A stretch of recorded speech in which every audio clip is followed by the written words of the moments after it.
Glória a Deus, louvado seja o nome do Senhor.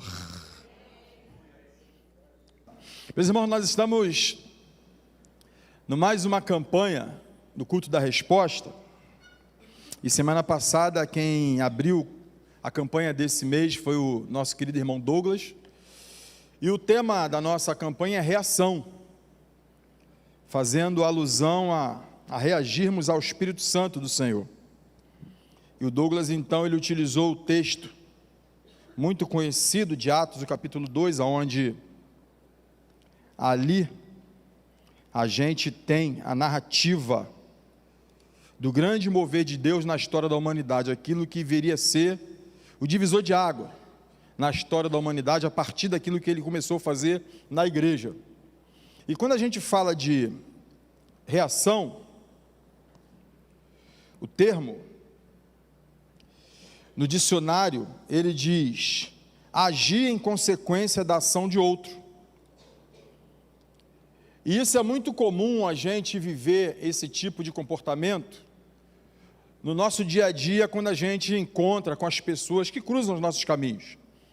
Às vezes no trabalho a gente tem um embate com alguém, porque alguém faz alguma coisa, a gente reage de alguma forma. No casamento, então, é muito comum a gente muitas vezes reagir de uma maneira meio que exaltada. Isso dá maior B.O. Eu lembro quando eu era novo, isso já faz muito tempo, tinha um ditado que diz o seguinte: quando um não quer, dois, exatamente, porque tem a ver com reação. Porque se tem alguém falando, o outro ignora, não vai ter briga, não vai ter discussão. E isso tudo tem a ver com uma resposta imediata que alguém está dando de acordo com a ação de alguém. Mas quando a gente fala sobre a ação do Espírito Santo, nós precisamos reagir ao Espírito Santo. Porque o que vai fazer a diferença na nossa vida de verdade é aquilo que nós fazemos em resposta ao que o Espírito Santo tem feito em cada um de nós. E aí, dando continuidade no texto que o Douglas leu semana passada, eu quero convidar vocês a fazermos a leitura do livro de Atos dos Apóstolos, o capítulo 2, verso 42 a 47. Esse texto é bem conhecido. Esse texto ele vai falar exatamente, tratar de uma reação que a igreja, daquele primeiro momento, quando foi batizada, quando foi preenchida com o Espírito Santo, ela começou desde aquele momento, então, a reagir dessa maneira. E o texto, em Atos 2, 42 a 47, ele diz assim, olha, e perseveravam na doutrina dos apóstolos, e na comunhão, no partir do pão e nas orações. Em cada alma havia temor, e muitos prodígios e sinais eram feitos por meio dos apóstolos. Todos os que criam estavam juntos e tinham tudo em comum. Vendiam as suas propriedades e bens, distribuindo o produto entre todos, à medida que alguém tinha necessidade. Diariamente perseveravam unânimes no templo, partiam o pão de casa em casa e tomavam as suas refeições com alegria e singeleza de coração, louvando a Deus e contando com a simpatia de todo o povo. Enquanto isso, o Senhor lhes acrescentava dia a dia os que iam sendo salvos. Vamos orar mais uma vez? Pai, nós estamos diante da Tua palavra e somos dependentes de ouvir a Tua voz. Por isso nós te pedimos, Espírito Santo, fique à vontade entre nós. Fala aos nossos corações, transforma as nossas vidas, e que possamos, em nome de Jesus, sermos impactados de maneira extraordinária, sobrenatural, pela ação do Teu Espírito Santo em nós nessa noite. Muito obrigado, nós oramos assim no precioso nome de Jesus, amém. Meu irmão, quando a gente lê esse texto de Atos, e a gente vê uma ação direta do Espírito Santo, e é interessante porque era algo que já vinha sendo revelado, era algo que já vinha sendo dito. Quando nós vamos lá no livro de Joel, o profeta Joel, ele já estava dizendo o que iria acontecer, ou seja, era algo que na agenda de Deus já tinha sido determinado. E quando Deus determina, vai acontecer. Quando nós falamos em reação, e eu quero compartilhar com vocês, o tema da nossa mensagem hoje é sob nova direção. Sob nova direção. E essa nova direção, como eu estou falando aqui, ela iria acontecer de qualquer maneira. Por quê? Porque já havia sido revelado, Joel, ele falou, e acontecerá depois disso, que derramarei o meu Espírito sobre toda a humanidade, Joel 2, 28a. O próprio Jesus, quando estava com os discípulos, e ele falou assim, em Lucas 24, 49, eis que eu envio a vocês a promessa de meu Pai, permaneçam, pois, na cidade, até que vocês sejam revestidos do poder que vem do alto. Antes mesmo do Espírito Santo ser derramado, havia uma promessa. Mas, quando nós falamos em sob nova direção e falando sobre reação, é porque nós temos que entender que havia uma promessa da parte de Deus, mas deve haver de cada um de nós uma reação em relação àquilo que foi dito pelo Senhor. Quando eu botei esse tema sob nova direção, ele foi bem proposital, porque às vezes a gente passa em algum local, no comércio, aí tem uma padaria ali que funcionava há 30 anos com o nome Panificação Seu Joaquim. Aí um belo dia você passa e está assim, sob nova direção. Se você pega ali os funcionários daquele estabelecimento, os que são remanescentes, eles vão dizer, olha, mudou tudo. Antes era assim que se fazia o pão, antes era assim que se arrumava as prateleiras, agora, com a nova direção, o layout é outro, a organização é outra. Talvez você que tenha passado por um processo desse na sua empresa, você pode entender o que eu estou dizendo, sobre a questão de, quando chega uma direção nova, as coisas mudam. E quando nós olhamos para a história da humanidade, a gente olha uma decadência desde o Éden, e tudo aquilo que o homem tentava fazer em relação a viver uma nova vida, que o aproximasse de Deus, deu errado, irmão. Ao ponto de um determinado local na história, Deus falou assim, olha, eu me arrependi de ter feito o homem. E ele então fala com Noé para construir uma arca, e naquela arca ele ia entrar com a família, ia colocar 2 animais de cada espécie, porque ele ia exterminar todo mundo para começar do zero. Por quê? Porque o homem só vinha em decadência. Quando nós olhamos para a história recente da humanidade, não há diferença, irmãos. Por mais que o homem seja tecnológico, por mais que nós tenhamos acesso às informações, parece que estamos indo de mal a pior. Passamos agora pelo carnaval, meu irmão, o que é isso?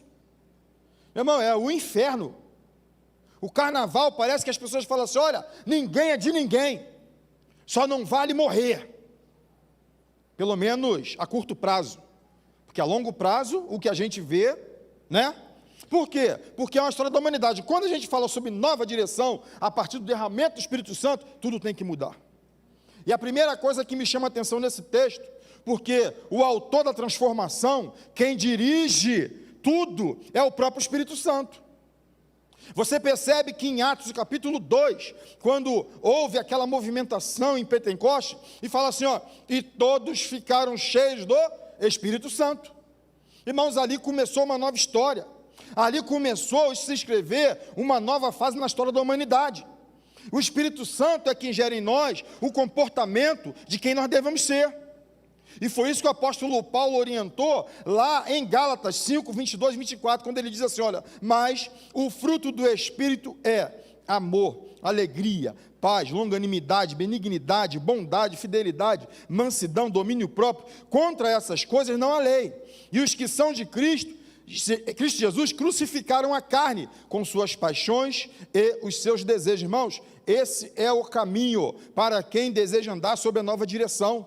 Nós não temos outro jeito de viver a não ser viver sob a batuta do Espírito Santo. É Ele mesmo quem guia os nossos passos e é Ele quem nos dá uma certeza de que nós somos filhos de Deus. O próprio Paulo, quando escreve aos Romanos, ele fala, olha, pois todos que são guiados pelo Espírito de Deus são filhos de Deus. Você percebe o que esse Espírito Santo fez em nós? Nós que éramos outrora um monte de The Walking Dead, né? Mortos-vivos. E agora o Espírito Santo de Deus habita em nós. Nós voltamos a ter vida, e vida em abundância. Sabe qual é o problema? Que muitas vezes nós somos impactados pelo Espírito Santo. Nós entendemos que na empresa existe uma nova direção, mas nós não queremos nos submeter a ela.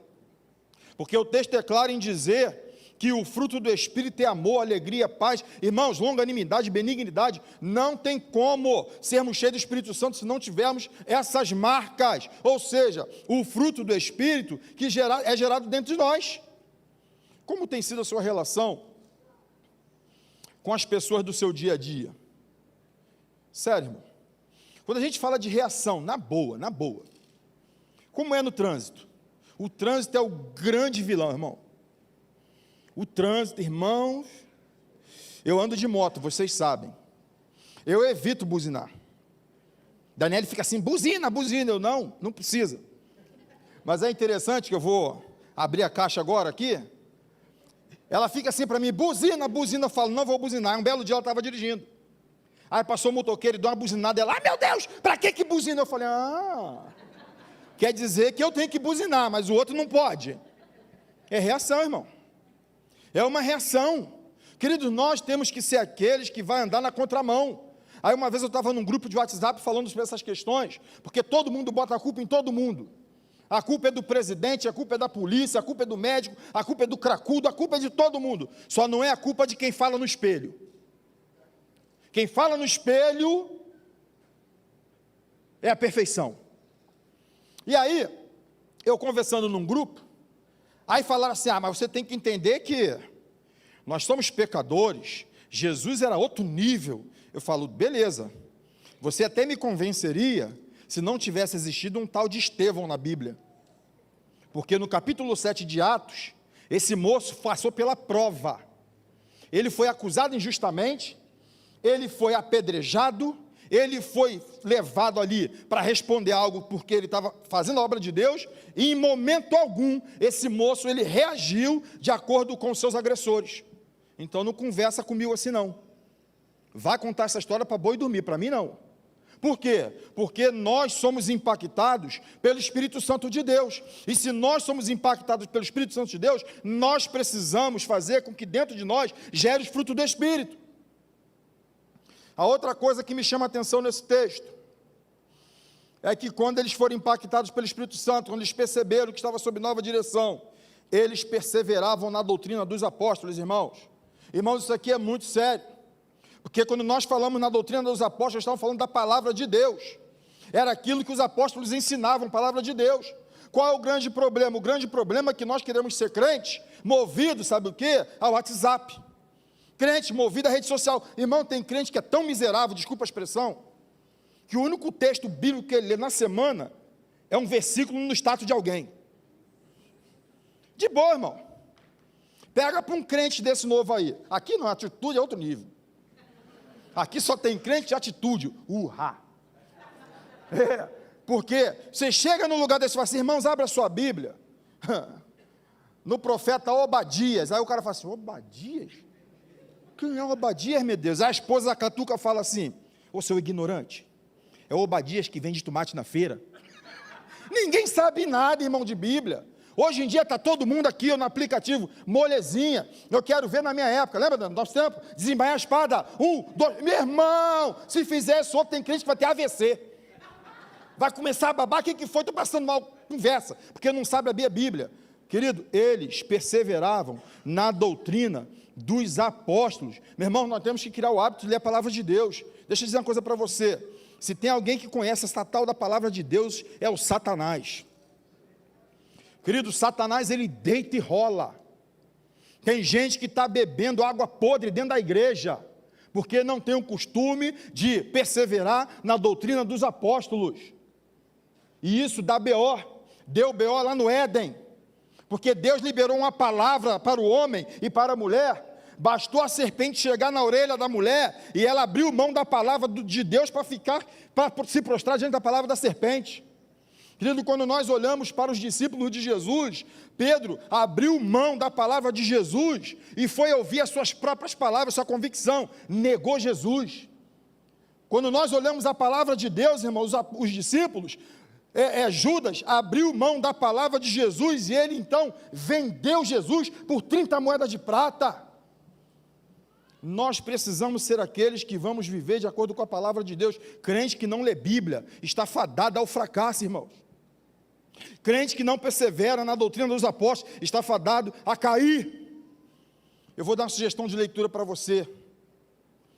E às vezes nós brincamos, porque se trata do livro, que é o maior capítulo da Bíblia, são 176 versos, Salmo 119. Eu sugiro que você leia esse salmo pelo menos uma vez por semana, de ponta a ponta. Mas não apenas não leia não, irmão, para dizer assim, o pastor falou, eu vou ler, não. Leia na perspectiva do Salmo 1, que bem-aventurado é aquele que medita na lei do Senhor, dia e noite. Faça uma meditação daquilo que o Salmo está te falando, sabe por quê? É no Salmo 119, que ele vai dizer assim, guarda a tua palavra no meu coração, para não pecar contra ti. É no Salmo 119 que ele diz, lâmpada para os meus pés é a tua palavra, é a luz para os meus caminhos. É no Salmo 119. Se nós nos alimentarmos dessa palavra e perseverarmos na doutrina dos apóstolos, assim como nós lemos aqui, nós vamos ver coisas extraordinárias acontecendo no nosso meio. Porque é a promessa de Deus, é a palavra de Deus.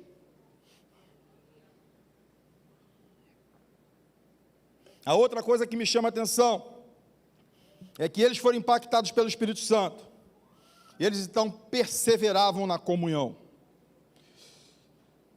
Querido, comunhão tem sido uma das marcas da Igreja de Atitude, pelo menos nós batemos nessa tecla.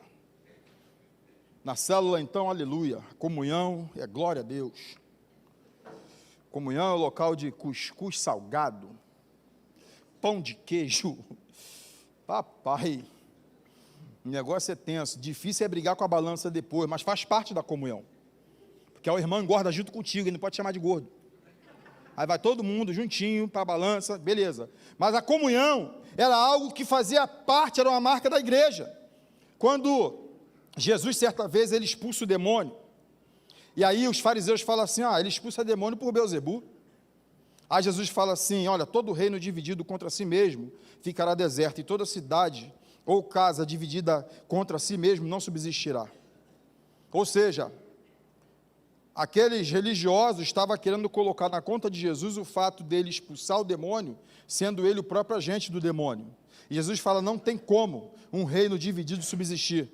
E aí no Salmo 133, ele vai dizer ao salmista que é bom e agradável viverem unidos os irmãos. Ali o Senhor ordena a bênção e a vida para sempre. Eu gosto muito, toda vez que eu leio esse salmo, eu sempre comento isso aqui, porque é algo que marcou minha vida quando eu soube desse relato. E semana passada eu recebi um vídeo falando sobre isso de novo. Toda vez eu me emociono, porque eu lembro desse salmo. Certa vez eu perguntei para um amigo meu, que ele faz essas caravanas para Israel, quando o salmista ele fala assim, quão bom e quão suave é que os irmãos vivem em união. Aí ele fala assim, é como o óleo precioso que desce sobre a cabeça de Arão, sobre a barba, que vai até as vestes. Ou seja, a comunhão é comparada ali à unção que é dado ao profeta, ao homem de Deus. E aí ele continua dizendo assim, olha, é como o orvalho do Monte Hermon. E o Monte Hermon, irmãos, ele é o pico mais alto de Jerusalém, ele tem neve lá em cima. E o orvalho que desce daquele monte, ele mantém verde o entorno do monte. E no degelo do Hermon, ele alimenta os principais rios de Israel. Ou seja, estamos falando de vida, estamos falando de unção, e aí o texto vai dizer, ali na comunhão, Deus ordena a bênção e a vida para sempre. É na comunhão, é nós estarmos ligados no Senhor, é vivermos um tipo de comunhão que as pessoas lá fora, quando olhar para essa comunhão, vai entender que aqui existe um povo que adora ao Senhor de verdade, porque a marca do cristão não é em falar em mistério, a marca do cristão não é rodopiar, não é curar não, a marca do cristão está na comunhão. Quando nós olhamos a oração de Jesus pelos discípulos, ele fala assim, que sejam um, como eu e o Pai somos um, porque todas as vezes que eles olharem para nós e ver que somos um, vão crer quem foi que o enviou. Ou seja, eles olham lá fora, vê a comunhão, eles entendem que existe um processo aqui que só o Senhor pode trazer, que é a comunhão. Agora, quando a gente fala que eles tinham tudo em comum, aqui, eles compartilhavam, não era apenas coisas materiais não, irmãos. A comunhão requer de nós compartilharmos também coisas que não são palpáveis, são coisas do lado emocional, são coisas da coisa da afetividade. Nós temos aqueles que na nossa comunhão, nós compartilhamos vida na vida de alguém. Nós precisamos entender isso, e essa igreja fazia isso com muita propriedade, e é interessante que ele vai dizer que essa comunhão acontecia no templo e de casa em casa. Isso lembra alguma coisa para vocês? Lembra? No templo e de casa em casa. Olha que bênção, irmãos. Nós estamos no projeto aqui, ó, de Atos. Está até hoje acontecendo na nossa igreja. Por quê? Nós temos a comunhão quarta-feira, temos a comunhão no domingo, mas temos a comunhão nas células de casa em casa. Ei, querido, deixa eu falar uma coisa para você. Talvez você seja uma daquelas pessoas que vem para o culto, mas não vai numa célula. Está perdendo. Lamento te informar, você está perdendo. Talvez você faça o contrário. Você vai na célula, mas não vem ao culto. Você está perdendo. Porque a comunhão é um combo, irmão. Ele vai daqui e vai lá. É lá e aqui. Por quê? Porque é onde nós nos reunimos. E existe uma promessa da parte do Senhor. Onde houver 2 ou 3 reunidos em meu nome, ali eu estarei no meio deles. Ei, você quer perceber e quer sentir a glória de Deus? Você precisa participar dessa comunhão. É por isso que o texto vai dizer que aconteciam coisas extraordinárias, irmãos. A comunhão, ela vai fazer, sabe o quê? Ela é um combustível para o agir de Deus. Agora, o texto fala da alegria, porque também não vem para a igreja com essa cara de morto, não, pelo amor de Deus. Pelo amor de Deus, irmão, pelo amor de Deus. Meu irmão, tem gente que vem para a igreja e fala assim, gente, de onde saiu esse fantasma? Tu para na porta ali, bom dia, irmão. Ele respondeu. Mas você não consegue nem ver a boca do miserável mexer. É um atribulado, irmão. Aí o irmão vai para a festa. E aí, irmão, paz do Senhor. Ele já respondeu também. É a unção da Gretchen. Que a Gretchen que é assim, né? Não sabe se ela está rindo ou chorando, é a mesma cara para tudo. É desse jeito. Tem crente que é assim, irmão. Não tem alegria na hora do louvor. Parece que está pagando penitência, irmãos. Nós estamos no melhor lugar do mundo. Meu irmão, e a gente ainda facilita, bota escurinho. Tu pode se soltar onde você estiver. Tem uns irmãos aqui, irmão, que perde a linha. Perde a linha, tem um que fica, aleluia, glória a Deus. Eu falo assim lá fora, irmão, estava legal hoje, irmão, estava uma benção. Está certo, irmão. Sabe por quê? Isso é local de alegria. É local de glorificar o nome do Senhor. Irmão, chega na célula e chega já feliz, mas chega na hora para não atrapalhar. Não é para chegar depois que começou e arrumar confusão, não. Chega na hora e na comunhão você extravasa de alegria. Porque tem ordem nesse negócio também. Tá, vamos combinar. Mas na comunhão existe alegria. Existe essa coisa de você trocar vida na vida. É na comunhão. A outra coisa é que eles perseveravam no partir do pão. E eu acho interessante porque alguns teólogos vão dizer, porque você percebe que nesse texto ele fala que eles perseveravam no partir do pão, aí depois ele continua dizendo que de casa em casa partia o pão nas refeições. Então alguns teólogos vão dizer o seguinte, que ele está falando de pão, só que numa perspectiva diferente. Em que sentido? Quando ele fala no partir do pão, ele está dizendo no pão da ceia. Sabe quanto tempo tinha que Jesus tinha morrido no dia desse evento? 50 dias apenas. Porque Pentecostes era uma festa que acontecia 50 dias depois da Páscoa. E Jesus foi morto, crucificado na Páscoa. Ou seja, 50 dias depois, lá em Pentecostes, na festa acontece esse fato aqui.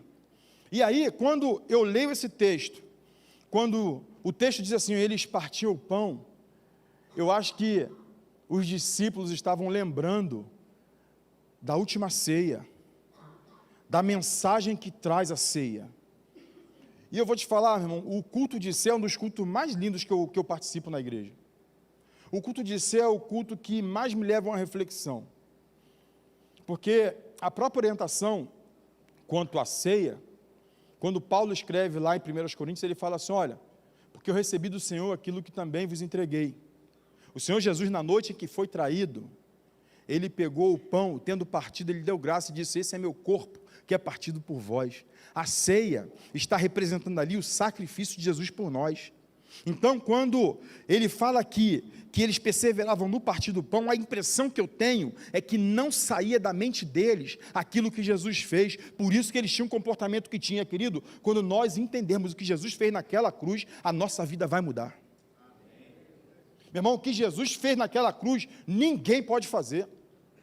Isaías, ele quando fala acerca da Via Crucis, ele fala assim, olha, e ele foi moído pelas nossas transgressões. Irmãos, é literal esse negócio. Quem assistiu aquele filme do Mel Gibson, sobre a crucificação de Jesus, meu irmão, ali eu vi realmente algo extraordinário.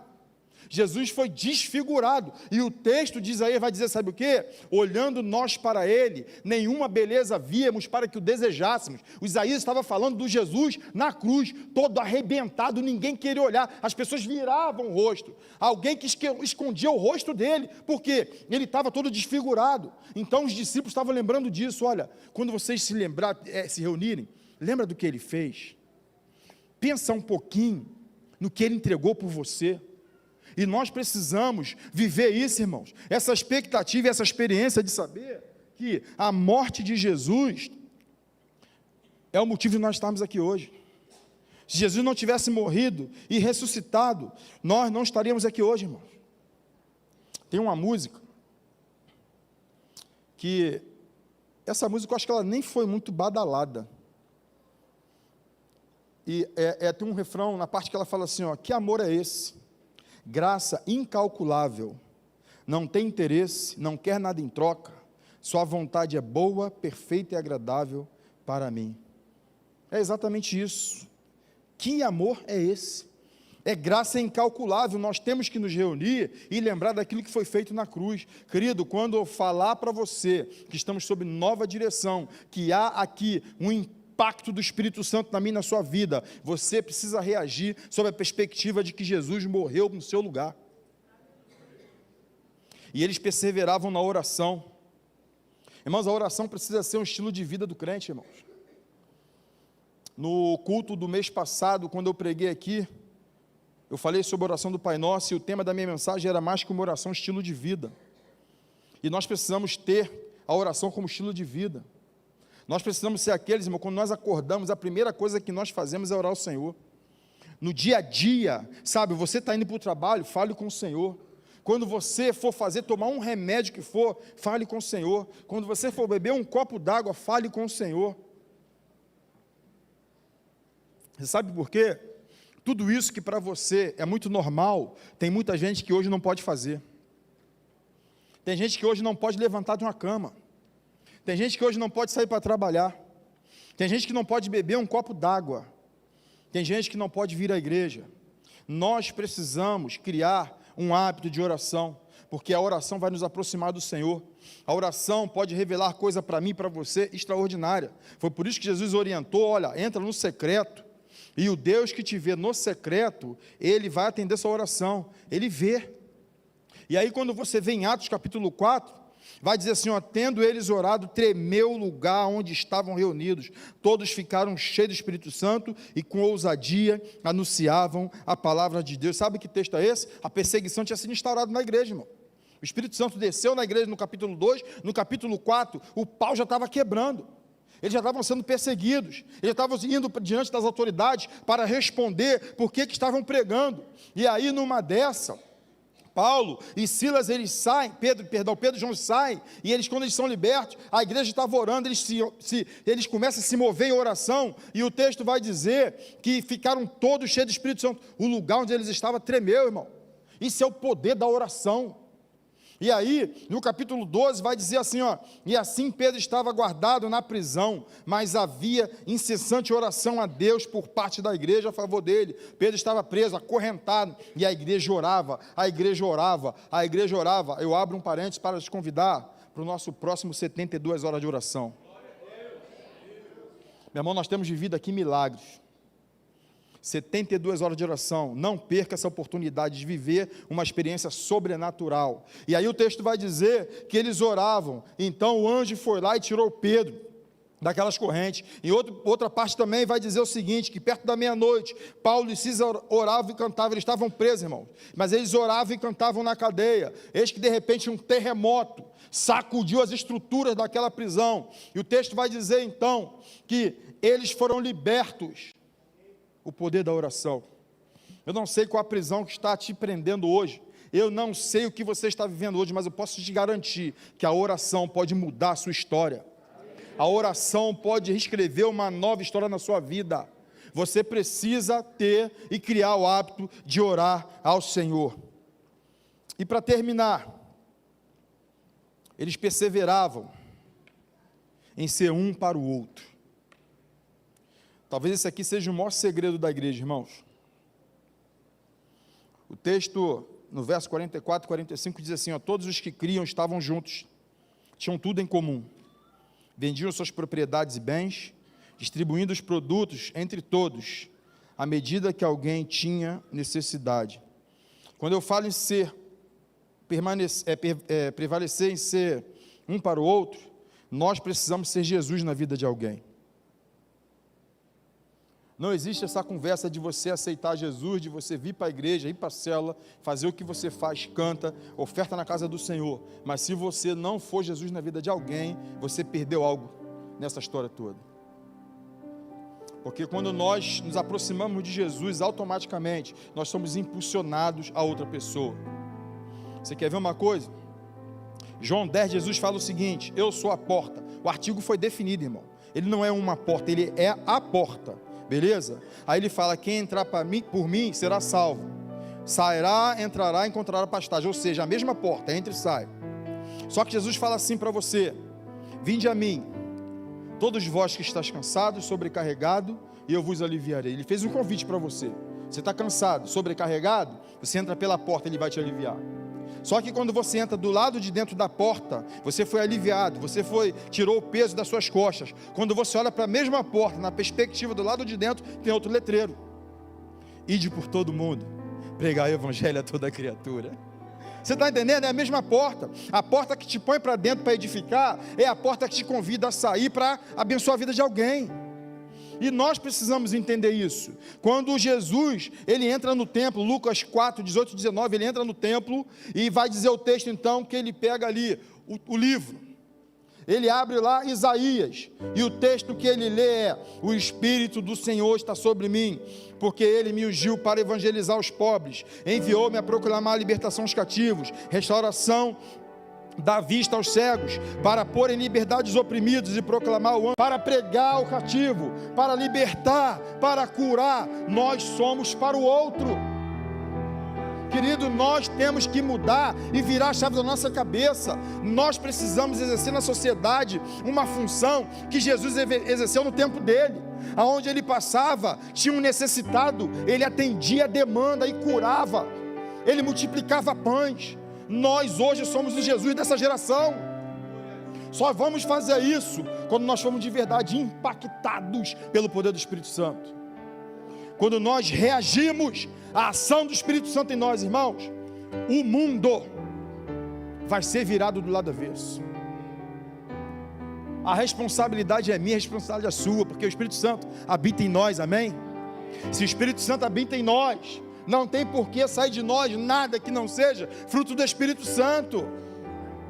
Nós precisamos virar essa chave. Estamos sob nova direção. E o chefe está dizendo para você nessa noite, ei, vamos alinhar o rumo? Vamos ajustar direitinho agora? Numa empresa comum, ele vai falar o seguinte, ó, o horário agora é às 9, chega às 9. A hora do almoço é meio-dia você para, 1 hora retorna, às 18 você vai para casa. Ó, na empresa agora você vai usar uniforme, todo mundo que te vê vai saber aonde você trabalha. Ó, aqui nós temos um padrão de atendimento. Quando alguém ligar para a empresa, você vai dizer, bom dia, Igreja Batista Atitude, Jesus te ama, e todo mundo vai saber que é a Igreja Batista Atitude. Sabe por quê? Porque existe um padrão. É isso que Jesus quer imprimir em nós nessa noite, um padrão.